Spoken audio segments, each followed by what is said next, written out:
Hello students, NCERT गणित कक्षा 10वीं में आप सभी का स्वागत है। आज हम लोग प्रश्नावली 1.1 का ही प्रश्न क्रमांक 3 हल करेंगे, जिसमें दिया गया है कि किसी परेड में 616 सदस्यों वाली सेना आर्मी की टुकड़ी को 32 सदस्यों वाले एक आर्मी बैंड के पीछे मार्च करना है। दोनों समूहों को समान संख्या वाले स्तंभों में मार्च करना है। उन स्तंभों की अधिकतम संख्या क्या है जिसमें वे मार्च कर सकते हैं। तो इसमें दिया है कि जो अधिकतम किसी परेड में 616 सदस्य वाली जो टुकड़ी है वो किनके पीछे मार्च करेंगे, यानी कि परेड करेंगे 32 सदस्यों वाले आर्मी बैंड के पीछे मार्च करना है।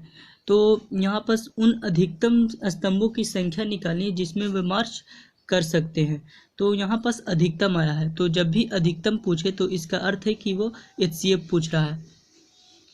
तो यहाँ पास हमें 616 और 32 का जब हम HCF निकालेंगे तो अधिकतम स्तंभों की संख्या भी ज्ञात हो जाएगी। तो यहाँ पास जब HCF देखते हैं तो HCF का जो फुल फॉर्म होता है हाईएस्ट कॉमन फैक्टर। तो हाईएस्ट का अर्थ होता है अधिकतम। तो अधिकतम जब यहाँ पास बोल रहा है तो इससे ये तात्पर्य निकलता है कि हमें जो है HCF ज्ञात करना है। तो जैसे ही हम 616 और 32 का HCF ज्ञात करेंगे तो जो HCF आएगा वही जो है स्तंभों की अधिकतम संख्या होगी। तो चलिए इसे ज्ञात करते हैं। तो स्तंभों की अधिकतम संख्या बराबर जो होगा 616 और 32 का HCF होगा। तो HCF निकालने के लिए हमने इंट्रो वीडियो में ही देख लिया था कि HCF जो है यूक्लिड विभाजन एल्गोरिथम या फिर यूक्लिड विभाजन प्रमेयिका द्वारा निकाला जाता है। तो आइए इसे ज्ञात करते हैं। तो यहाँ पास जो बड़ी संख्या है उसे पहले लिखना है, 616, और ये जो 32 जो है छोटी है। तो 616 से छोटी कौन है? 32 है।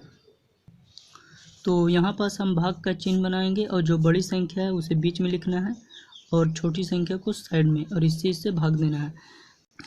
यहाँ पास यदि हम 320 दहाँ देखें, 32 दहाँ, 32 को यदि हम 10 से गुना करें तो ये आता है 320। तो और यदि हम 32 को 20 से गुना करेंगे तो आएगा जा कर के 640, क्योंकि 320 और 320 को ऐड करने पर 640 आता है। और यहाँ पास कितना है? तो है 616। तो जब हम 640 में से 616 को घटाएंगे तो 24 आ रहा है। तो 24 तो यहाँ पास नहीं है। तो अगर 640 20 बार में आ रहा है तो 608 जो आएगा, 608 वो कितना बार में आएगा? तो ये 19 बार में आएगा।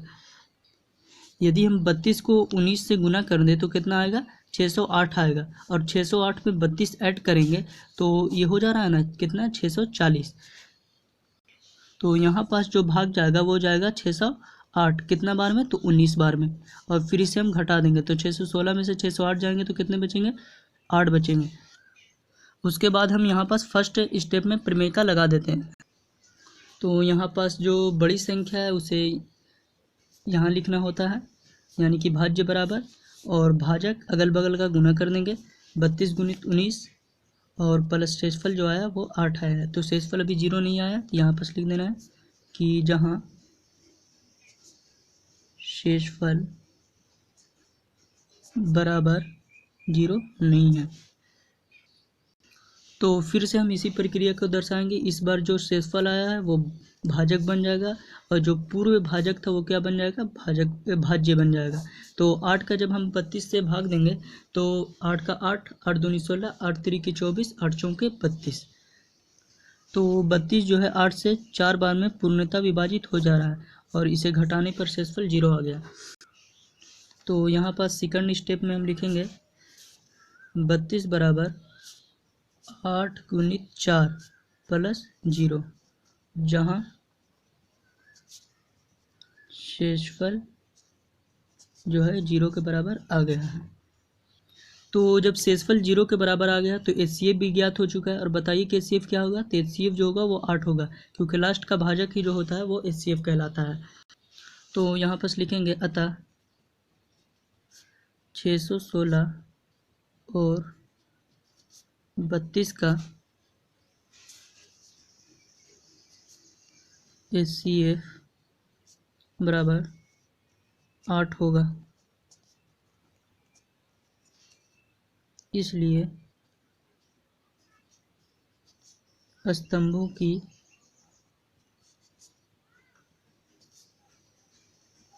अधिकतम संख्या 8 होगी। और ये आपका आंसर हो गया।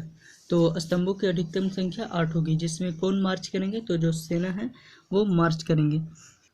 तो आशा करता हूँ कि ये प्रश्न आपको समझ में आ गया होगा। तो आप चाहें तो इसका स्क्रीनशॉट भी ले सकते हैं और अपने नोट्स बना सकते हैं।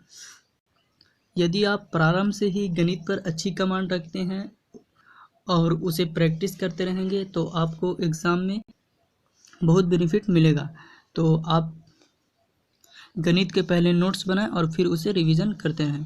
तब तक के लिए मिलते हैं अगली वीडियो में। Thank you.